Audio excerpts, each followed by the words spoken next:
By far, the greatest amount of steel produced in the United States is made in open hearth furnaces such as these. The ravenous open hearth is never on a diet.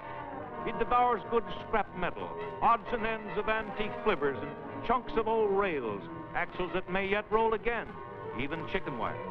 And up on the charging machine, you see the operator handle a huge piece of machinery so agile that it picks up an 8,000-pound charging box of scrap, thrusts it into the furnace, twists and turns and rams and charges at the touch of a hand upon a switch. And now back to that iron soup we left in the storage mixer a moment ago. As the work goes on, this molten metal is combined with the melted scrap.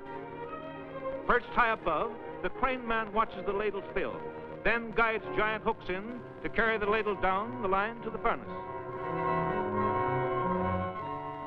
Meanwhile, an old hand at the game waits by the open hearth for the hot metal coming up from the mixer, ready to direct the crane man's pouring of the fiery charge into the blazing furnace. About 50 tons of liquid iron are now added to the melted scrap, and the sheer beauty of this scene never fails to grip the thousands who visit these plants.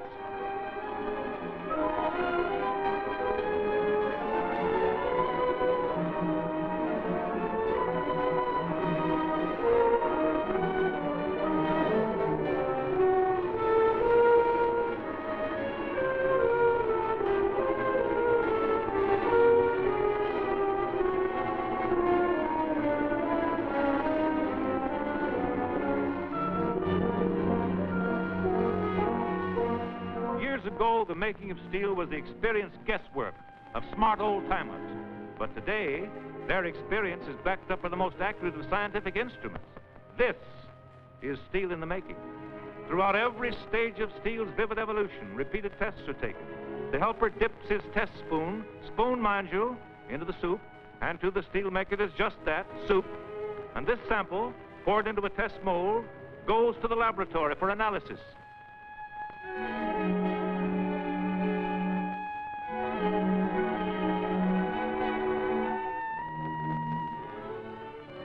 Beyond the door of the furnace, we see nothing but hot gases and bubbling metal.